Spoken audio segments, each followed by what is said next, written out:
Okay, folks, we're going to go ahead and get started with the QRP meeting here. I apologize for being a little late.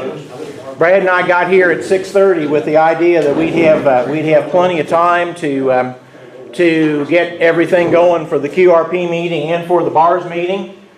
And we took the little red wagon up the elevator to the second floor, and I'm looking down the hall and it's like I don't see a table or a chair or anything. And well, maybe they're all just around the corner. We get down there and all the tables are piled in a stack, and there isn't a chair to be seen.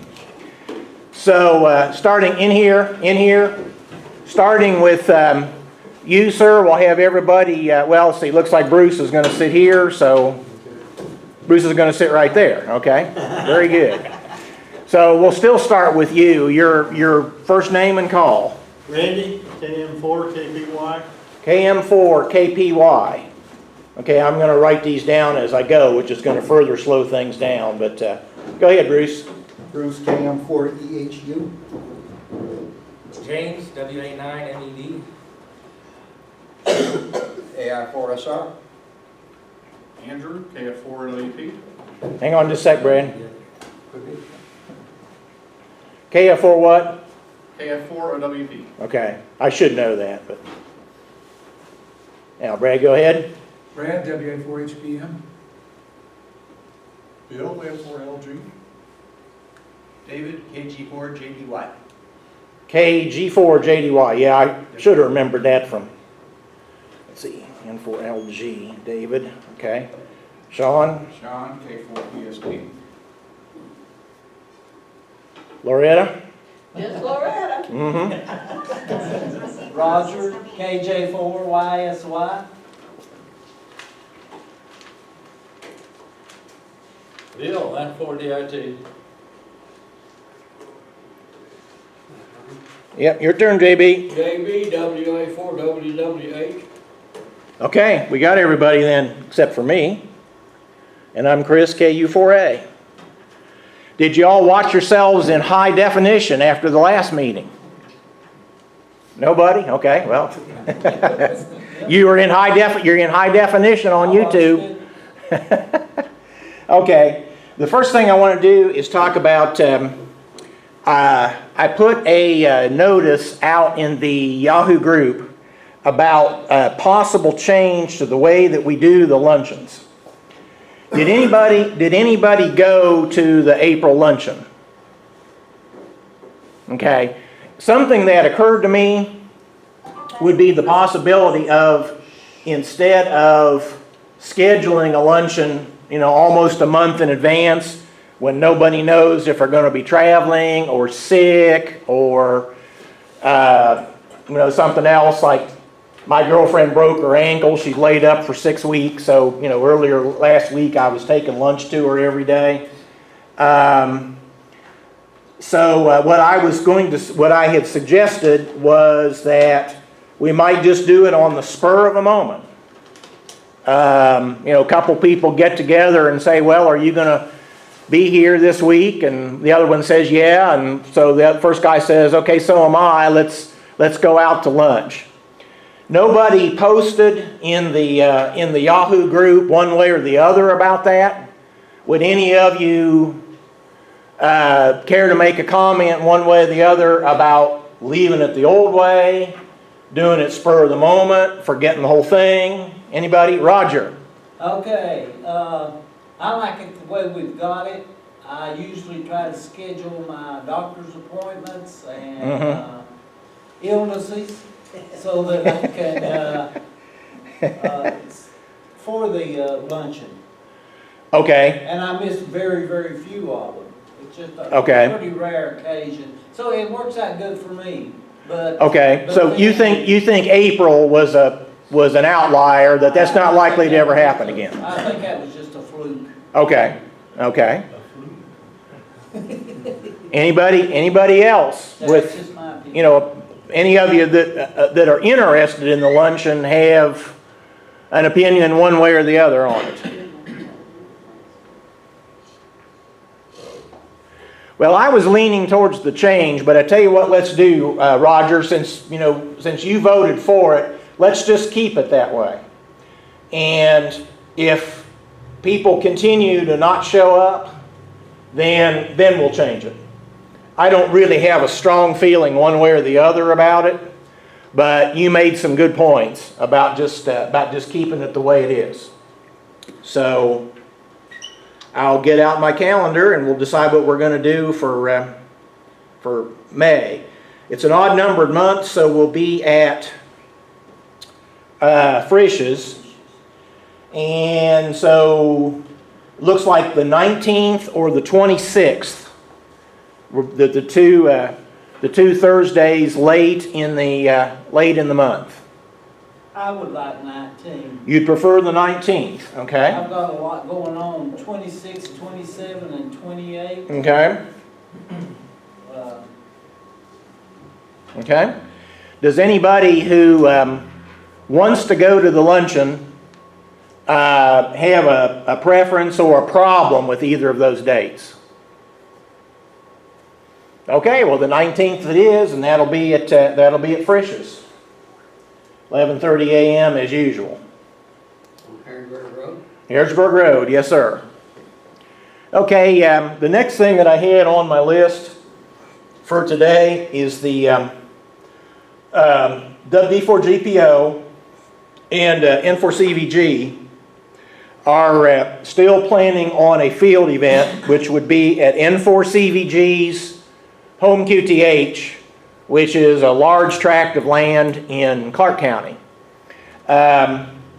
Talking to Pete yesterday, he is saying that they might be zeroing in on this coming Saturday. Now that is Derby Day, but we've had field events on Derby Day before. The Derby isn't run until like 6 or 6:30 at night if you're planning on watching it. I don't watch it.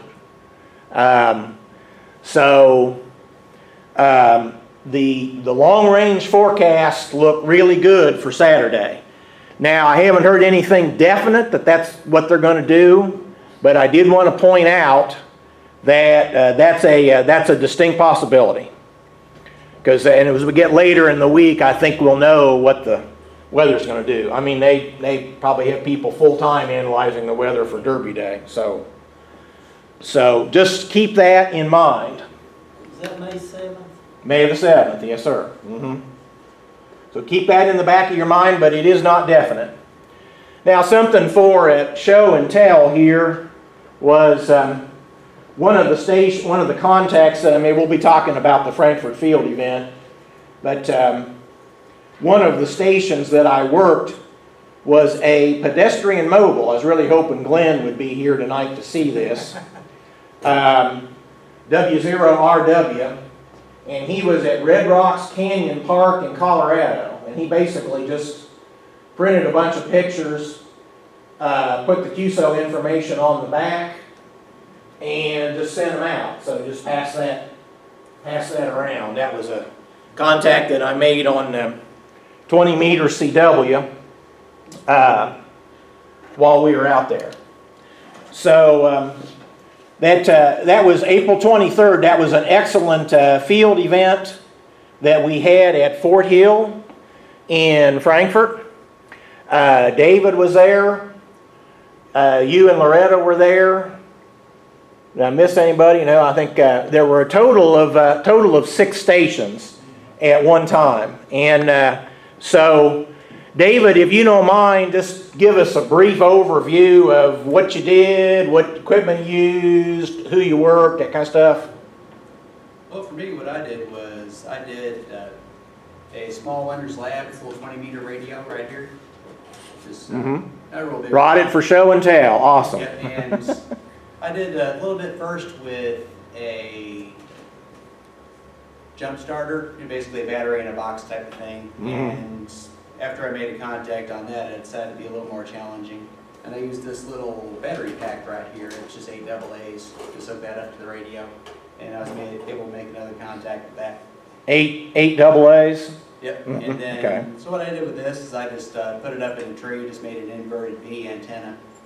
And yeah, so I worked a guy in South Dakota, and it looked for a while like I had the DX of the day. But Chris over here, he stole my thunder. Well, I worked the same guy, but with more power, so the tiebreaker goes to him, but then Glenn worked a guy in Portugal, so nobody said they did any better than that, so. Yeah. And then he also worked a Colorado guy, and then flew out of water with that one. Yeah. So that's an inverted V just cut for 20 meters? Yeah. It's Okay.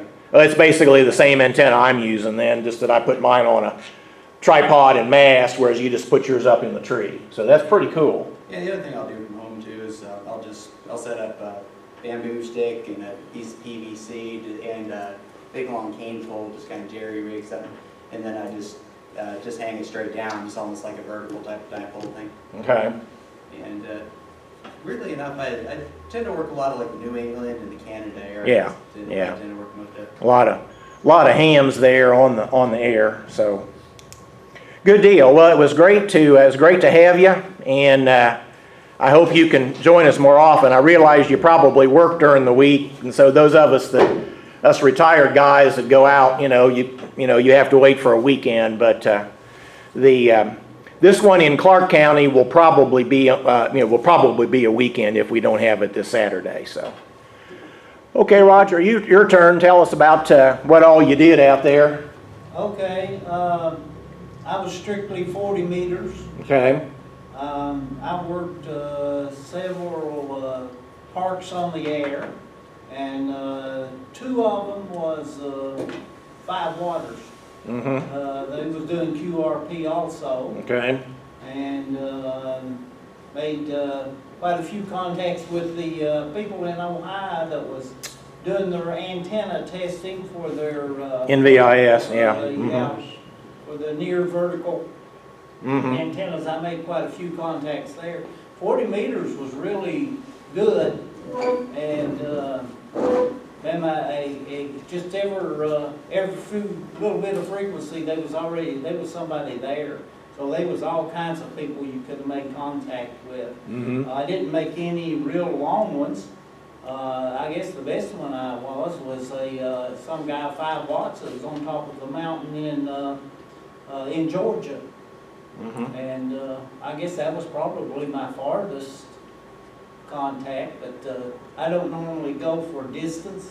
Well, yeah, 40 meters. I just kind of like to rag chew with it. Yeah, well, yeah, 40 meters is going to be more of a Yeah, it's more of a little more local. local and a little bit more of a rag chew kind of a band anyway. So. But I enjoyed it. It was a really nice day, especially if you was in the sunshine. If you was in the shade, you probably needed a light jacket. At least the day started out that way anyway. It was cold.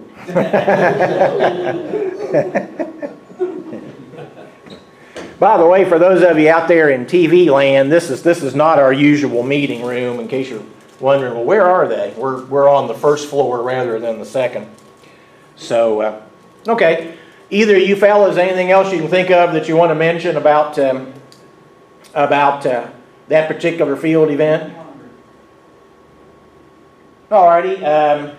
Has anybody else done any other field work since then? Roger, anything? Glenn and I went out just before, maybe the day before, we went to Ford Hill, and we're trying out a new vertical antenna for him. That was Chilto Park? Yeah. Chilto Park, yeah. Shahilto, whatever. So that Friday, okay. Yeah, and then, what was it? We've been cutting radials for him. Okay. Help a little bit more on his vertical antenna. He's really enthused about getting it up and seeing what he can get out of it. He's getting so he kind of likes that DX. So he's kind of going to a vertical antenna. So when was it? Saturday, we cut a whole bunch of radials for him. Okay. Okay, good deal. Yeah, Pete and I went to Berea. We was going to do a summit on the air, and we wanted to go to Pilot's Knob, which is kind of southeast of Berea. Mm-hmm. So we stopped to ask permission about going to the top of Pilot's Knob. And Pilot's Knob is surrounded by rock cliffs. And the gentleman says, well, you climb this tree and walk out on the limb, and you can jump off on the ledge, and then there's a ladder on up to the top. And we decided not to try that. So we went on to a ridgeline road and set up his vertical antenna, which is one of those super antenna, super M1s, I think, something. The same one that he used out at the, and he made several contacts out there. Of course, most of them was California, I think, and Arizona and Oregon and someplace like that. Which really, for no more radios than he's got on his antenna, I thought it worked awful well. Okay. Now, I lost my train of thought. This was when you were at Fort Hill? Or, No, this was a few days before we went. okay, and this was from Sholto? No, this is, we went down to check Oh, out. you went to Berea, you just didn't go to the top, okay. Yeah, so we just took a ridge line road out there. Found Okay. a little gravel patch and Mm-hmm, set up okay, there. I got you. Bill? There's a rumor, when I lived in Richmond, there was a rumor that Pilot's Knob was where Daniel Boone escaped from a tribe of Indian, from a whole group of Indians that were chasing him. And he got up on there, and since there's no way of getting up other than that one Yeah. secret way, he stayed up there for a long time. They couldn't get up there and get him. They finally gave up and left, and he came down. Mm-hmm. It's a historical site. Oh, okay, well, it's, we talked to the guy that owns the land, kind of around it there. And he says, I don't care a bit for you going up there. If you can get up there, I don't care if you're going. There used to be students at Eastern also that would get up on there with their cameras. Uh-huh. And, you know, the Bluegrass Ordinance isn't very far away. B-52s would fly low over the area to try to come in under the radar and pretend like they were going to bomb Bluegrass Ordinance. And we had students that would go up there with their cameras, and I've seen pictures that they took where you could see very clearly inside the bomb bay doors on B-52s going. Wow. Mm-hmm. Wow. I got a good story I'll tell you about that. A good story, that's what I did, I was stationed there, I'm the one that shot him down. We had a radar bomb scoring unit there, and ground, Yes, indeed. conduct electronic warfare. How about that? All right. Okay, we've got about 5 minutes left. Let me just throw it open to anything at all that anybody wants to mention about field work that you've done in the last month, kit building, antennas, new radios, anything. You mentioned, Roger, you mentioned working on radials for Glenn's vertical and so forth. And we saw your inverted V there, so anybody else with anything along those lines? Okay, well, yeah, Just Bruce? a quick question about this field event this weekend in Clark County. Well, now, that's not definite yet. Okay. But watch the KY-QRP Yahoo group. But pretending that it is, what was your question going to be? Where's it going to be? Well, there'll be information about that. They have been there before. I had to miss it last time. It's probably been, what, a couple years ago, Roger? 2 or 3 years ago. About 3 years ago. They went out there before, and I had another commitment, and which is strange because I usually don't go anywhere. So, but it'll be there'll be information about that. So we ought to be hearing probably in a couple days. This is Monday, but I would think within a couple days that we'll hear something on that. Okay. How about birthdays? Anybody with birthdays during May? Anybody, any upgrades, license upgrades or anything like that? And who's in sick bay? The Dawsons are both sick? Yeah. Okay. Okay, anybody else with, that you know of from the group that's is not feeling well? Okay, well, one last call, and then Brad, I'll bring you the video camera, and then you can launch the bars meeting, and we're off and running. All right, sir. So if nobody has anything else for the QRP meeting, thank you all for coming by, and don't forget the lunch on May 19th.